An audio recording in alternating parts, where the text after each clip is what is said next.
It's a lovely Thursday evening and welcome to CBC Business Outlook. Today, the 11th of July 2019. I'm your host today, Jimmy Kanasha, and we'll be together throughout the program. And today we do have special guests, but we'll be right back with some business information after this break. Stay tuned.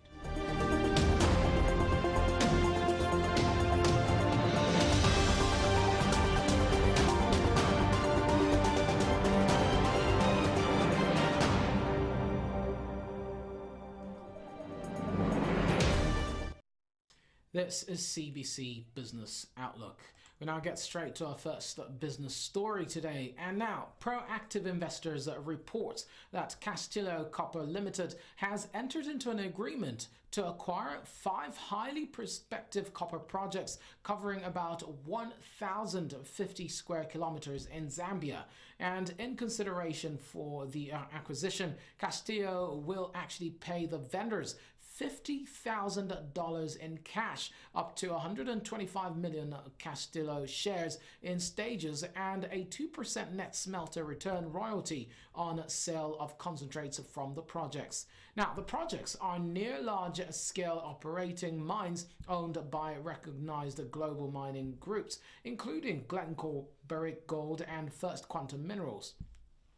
And the Luanshya project, to be developed first, is located on the Copper Belt along a key northwest structural trend, or rather a trend known as the Lefillian Arc. Now, the second priority is the Mkushi project, which contagiously surrounds an operating open-pit copper mine in a region proven to be highly prospective for copper and gold mineralization, or rather copper-gold mineralization. The Mkushi tenure hosts several brownfield targets in granitic intrusions known as schists within a major mineralized shear zone.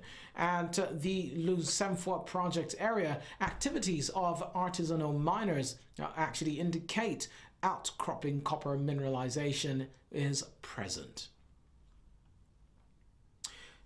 We now get to engineering news, where engineering news reports that ProFlight Zambia on Thursday announced plans for a new scheduled route between Ndola and Johannesburg, a move it said would boost trade and investment between the two cities. Now, the new service, expected to begin on September 2nd, will actually link the Copperbelt mining and industry hub with South Africa's economic capital, with flights on Mondays, Wednesdays, Fridays, and actually the airline say this.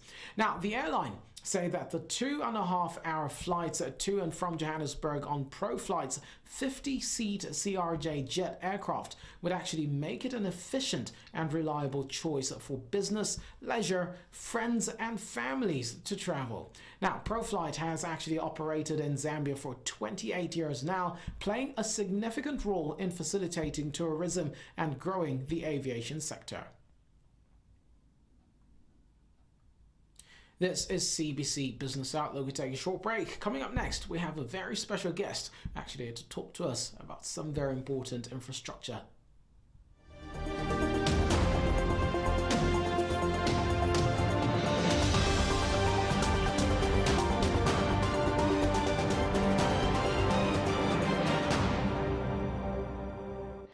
It takes people to identify community problems. It takes people to come together to save the communities from danger. And it takes people to understand community problems and provide real and lasting solutions. For that, manpdm Zambia, through its Commission Forum for Abandoned, Rejected Children and Street Kids Educators Network, would like to call upon the church, the public or private companies, international and local NGOs, and all Zambian citizens with a heart and passion for rejected and abandoned children to come on board and work with manpdm Zambia to address street kids' problems by creating, receiving or rehabilitation, skills training centers and others that will make them become productive citizens for the country.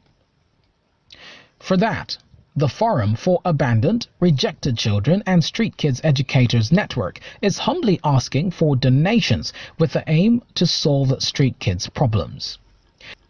Donate now, and now.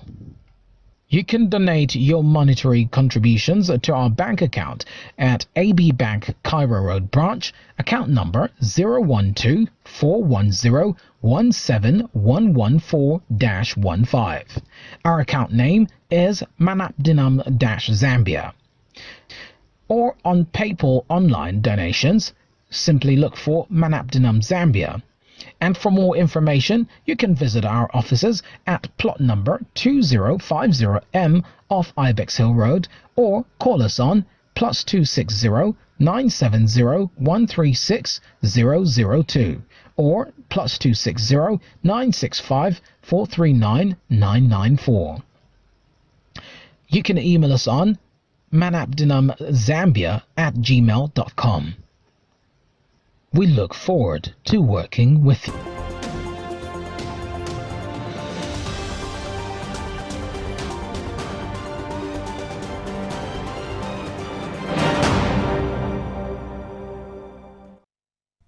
Very good evening once again. So glad you joined us. And today, as promised, we have a very special guest actually joining us, and that is Mr. Stephen Mukuka. I hope I got it right. And he's actually the CEO. I would say just a representative, but apparently he is one of the founders of Manapdinum. I'm sure you just saw the advert a few minutes ago.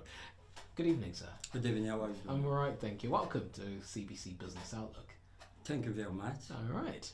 Now, before we get any further, tell us about Manapdinum. Okay, Manapdinum Zambia is an NGO. Yeah, based in Zambia. Manapdinum means Mission of All Nations in the World for Peace, Dialogue, International Unity, and Mediation. Under Manapdinum Zambia, we have some sub-commissions. Now we have sub-commission which are programs. We have PCOS, which is a Peace, Conflict, Stability, and Resolution. Sub-commission. We have South Cross, which is the mediation and dialogue strategies. Sub-commission. We have HA, which is humanitarian activities. Okay. Sub-commission. We have a Green Cross. Green Cross is one of the contribution of the peace police. That means if there's any conflict, we are creating some civil police who they can stand to maintain the peace in any type of the dialogue. And then we have FARC student, which is a forum for the abandoned and rejected children and street kid educators network. Yeah. More especially, I would like to talk about FACT Student, which is the global program for supporting children and the street kids.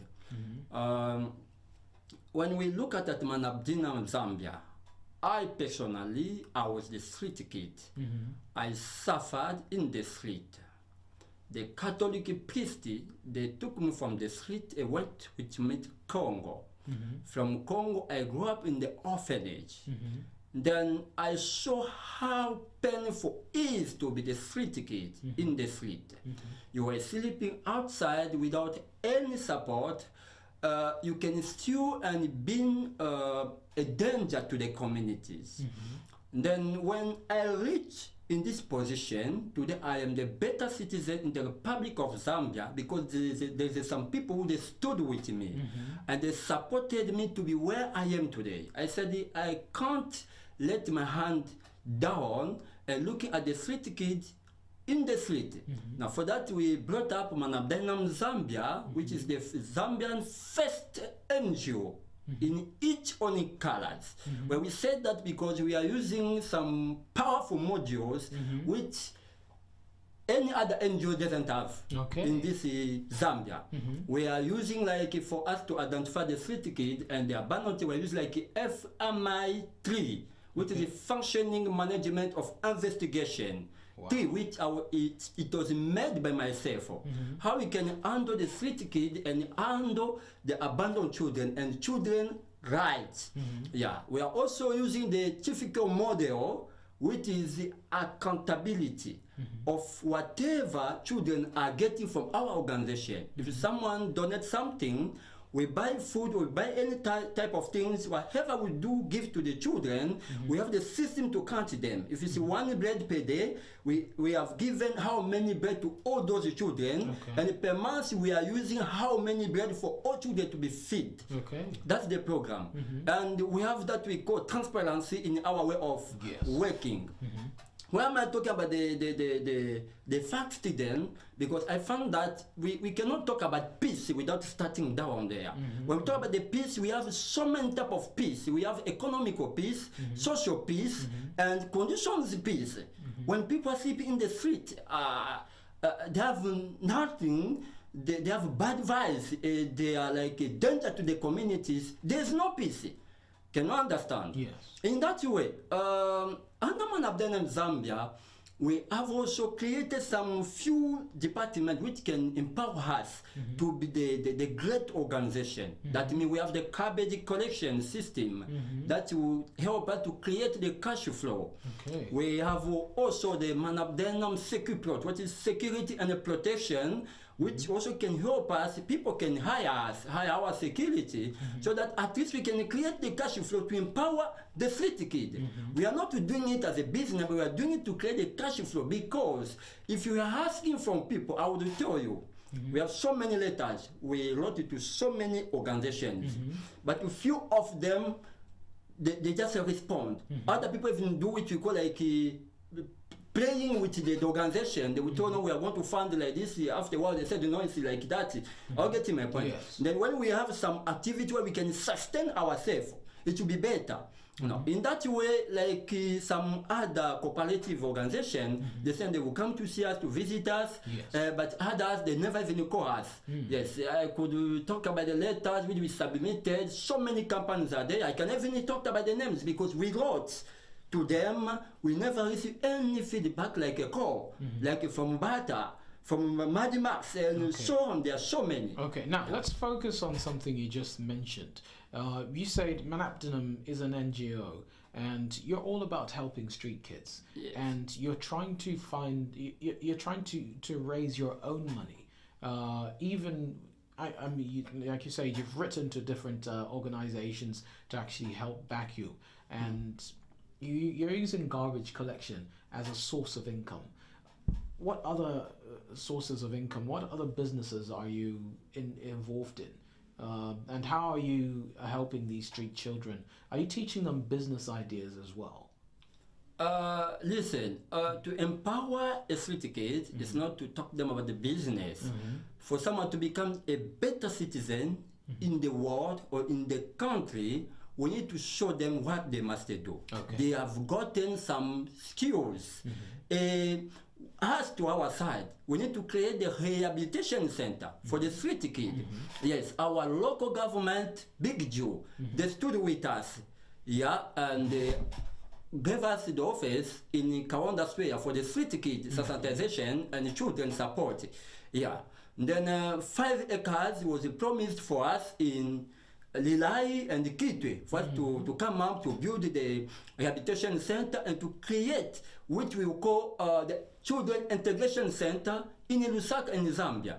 That means in each province we will need to build the same Children Integration Center, where we are going to have some theory centers, workshops, the primary school, secondary school, agriculture village, and livestock part. So many things will be involved inside, so that the children, they can learn 1 or 2 things and become the better citizen tomorrow. That's one side. But for others, we can also integrate into the society by giving some money. It's like someone who's 30 years old, then in the street. I don't think that integrated a certain person like that one will match better, because he's already used. He has so many things already committed in the street. That means we can come up with a figure. Okay, let us give this amount by creating the barber shop, helping this child to become a better citizen in the country. That is our aim. Then we are not doing it for us to become rich, because myself, where I was I was where I am today. I'm a better citizen. Yes, I'm able to eat. I'm able to feel free. That's and important. yes, I'm not creating the NGO for me to have money, but I'm creating the NGO for me to help the community, and in 100%. When you go to the list of the NGO which are created in Zambia, you will see there are more than 1,000 with the same objective of the street key, but the street key, they never be supported. Those NGO others, they even got some money from investors, from other people. But you are going to see the street kids sleeping in the street and they are not protected. Yes. That's the situation. Why are those NGO existing in the country when they are unable to attend to the street kid?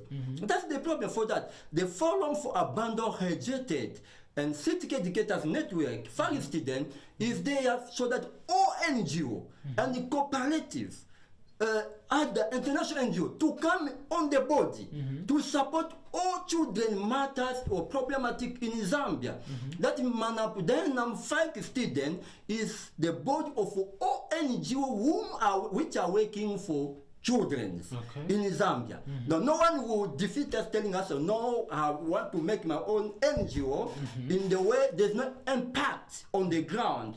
There's no action on the ground. When we look at that, those NGO, others, they have 4 years, 5 years, 10 years, they'll be getting fund, no impactation, no rehabilitation center, no recreation center for the city kid, nowhere they can get food in the street. Are you getting my point? No attendance. So what about churches? Because there's some churches that are involved in, Didn't come back today? Yes. To them, that is the situation. But I think for the Dutch Reformed Church in Kabulonga, the pastor said is able to stand with us, but they must decide in the council members of the church. All right. Yeah, they will stand with us. Interesting. Yeah. I wish we could have more time with you and get to learn more about manpdm, but we look forward to actually having you again. Thank you so much for joining us today. Thank you very much. Right. I appreciate your support. Thank you. To We us. appreciate it, yes. Yeah, and let me talk the last word. Your final words, just the final word to the viewers out there. To everyone. Yes. Yes, to the public cooperative So can you look them up in the organizations camera and everyone, I want to come on the body. You can donate to our organization because we have got the module to support the humanity in Zambia and outside Zambia. And you can trust CBC Television, whatever you have, you can come to, you donate to CBC Television, said it's for manpdm Zambia. Indeed. It will reach us. Yeah. Thank you very much. Thank you, Mr. Mkuka. All right. That was the CEO of manpdm Zambia. I believe manpdm Africa, well, maybe going Africa and beyond. And, well, it was an interesting chat, and I hope you've learned something or two or much, much more. So we'll be right back with our capital market right after this break. I'm Jimmy Kanasha.